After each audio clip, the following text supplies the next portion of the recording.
দিয়া গো মা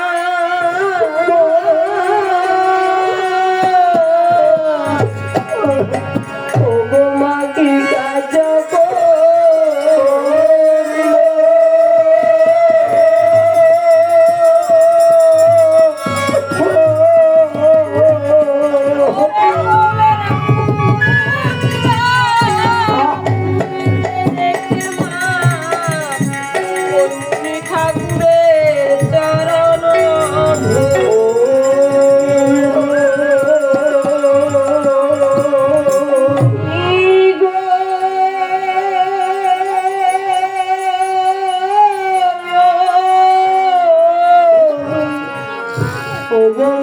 ঠাকুর আপনার চরণে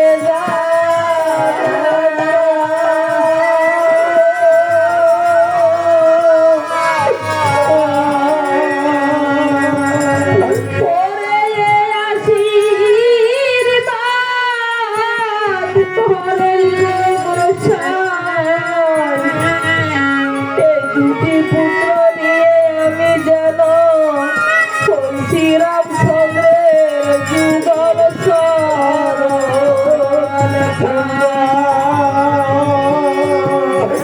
যেমনি বাপ তেমনি লাভ আশীর্বাদ দিলাম।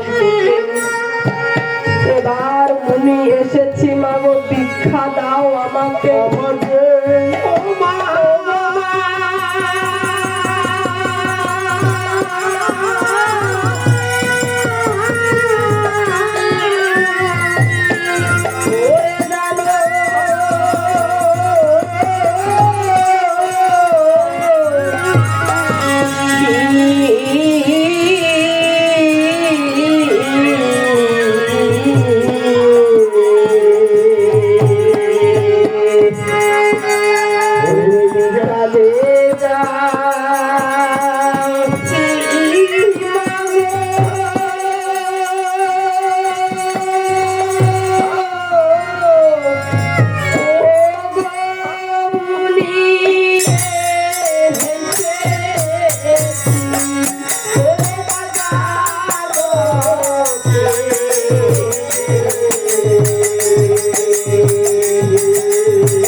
আমি আপনাকে এই বন মাঝে কোথায় হইতে দীক্ষা দেব?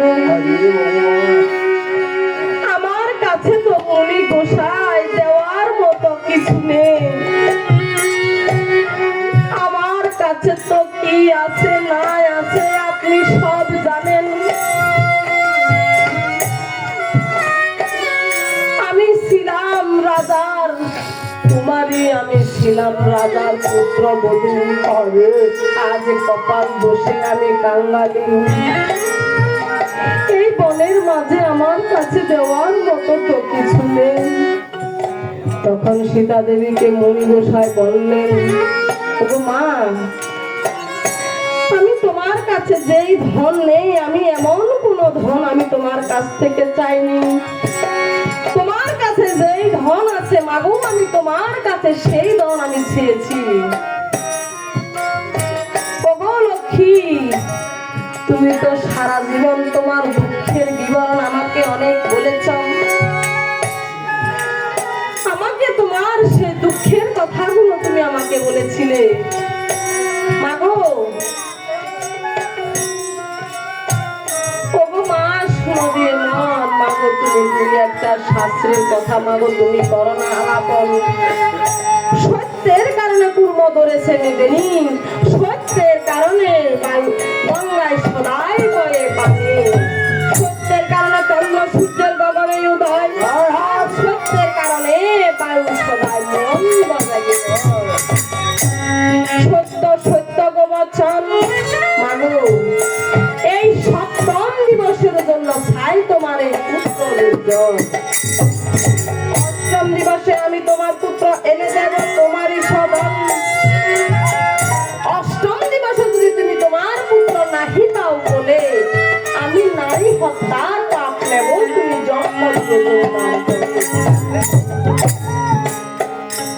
মা তুমি এমনই দুঃখী, মা তো জন্ম গেল দুঃখে দুঃখে, মার একমাত্র সম্বল হলো এই দুটি পুত্র।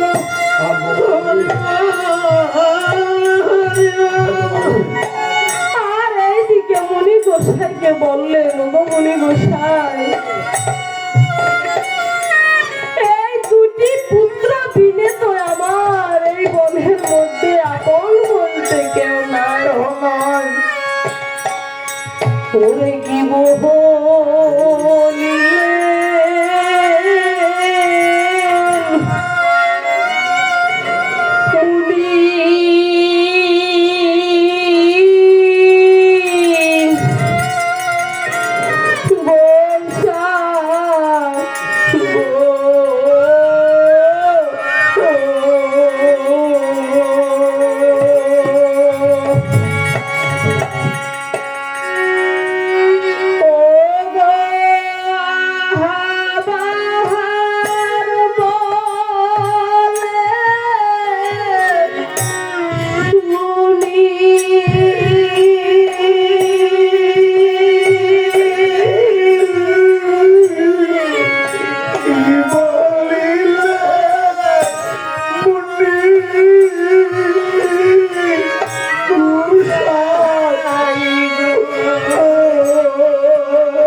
ওরে আপন কেউ তো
তখন এই দুটি পুত্রকে তখন এই মুনি ঠাকুর নিয়ে যাবে, তখন মা এই দুটি বালককে কহিতে লাগলেন, বাবারে তোমরা তো ওই যাবে মুনির তপবন, এই যে কনিষ্ঠ হইয়া জ্যেষ্ঠকে কবু মন্দ না বলিও কদাচন। বাবারে আমি তোমাদেরকে আরো কাজ করিতেছি, তোমরা যদি সেইখানে কোথাও বিপদে পড়ে থাকো তাহলে তোমরা সেইখানে কি করবে? তোমাদের দুই ভাইয়ের গলায় দুটি মালা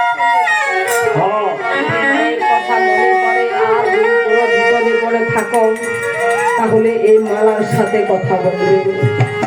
বাবারে, তোমাদের দুই ভাইকে আমি আশীর্বাদ করিতেছি। মা তখন বাম পায়ের ধুলা মায়ের হস্তেতে নিলে মুখের আমরা দিয়ে মা দুই ভাইয়ের কপালে দুটি ফোঁটা তুলে দিলেন। এটা হলো বাবা মার আশীর্বাদ। বাবা মার আশীর্বাদ ছাড়া পৃথিবীতে কিছু করা যায় না। যদি বাবা মার আশীর্বাদ থাকে আপনি অনেক কিছু করতে পারবেন। আর যদি বাবা মার যদি অভিশাপ থাকে তাহলে আপনি কিছুই করতে পারবেন না। আর এদিকে তখন মণি ঠাকুরের দুটি পুত্রকে নিয়ে রমনা করিলেন। মা অবাগিনী ওই পুত্রের দিকে তখন পুত্রের পন্ত পানে তখন ছেয়ে রইলেন। আর এই দুটি বালককে নিয়ে মুনি ঠাকুর তখন এই বনের মধ্যে গমন করিলেন। আর সেইখানে দুটি বালককে মুনি ঠাকুর কহিতে লাগলেন, ওরে বালক, তোমরা আমার এই তপবনখানা পাহারা দেবে। পর্বতে যাব ভগবানকে সাধন করিতে। তখন নবীন বললেন, দাদু তুমি তো যাবে ওই চিত্রকূট পর্বতে ভগবানকে সাধন করিতে। আমার জন্য দুইখানা ভগবান নিয়ে আসবে তো দাদু।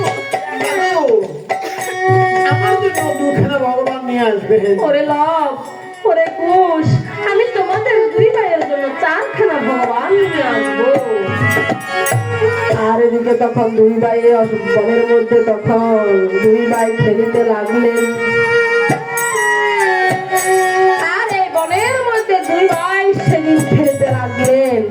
হঠাৎ করে তখন এই দুই ভাইয়ের মধ্যে তখন কুশবীরের অশ্বটা নয়নে পড়লেন। তখন লব্ধকে কহিতে লাগলেন, দাদারে দেখো, ওরে দেখো দেখো সুন্দর দেখো দেখো সুন্দর দেখো দেখো সুন্দর দেখো সুন্দর পালে দেখো জয়পত্র লিখন দেখো দেখো সুন্দর পালে দেখো জয়পত্র লিখন দেখো দেখো সুন্দর সতী পুত্র হইয়াতে জানা সমাহি ধরে দেখো দেখো সুন্দর দাদা হইয়া গর্ব নিল গাছি রগরে দেখো দেখো সুন্দর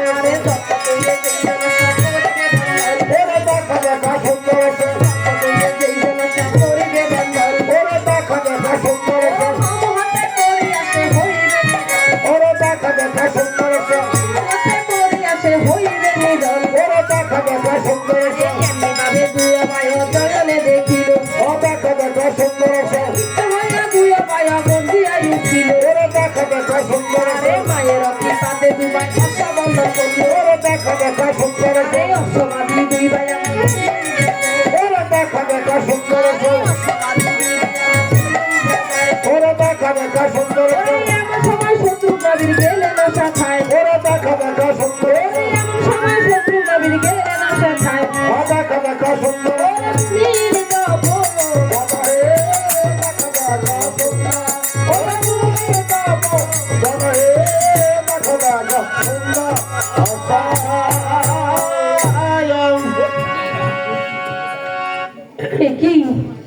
এই দুটি বালক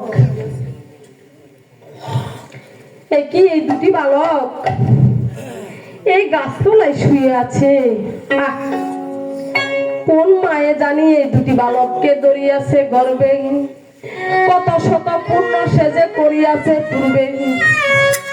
এমন কি সুন্দর দুটি সন্তান এই গাছতলায় শুয়ে আছে।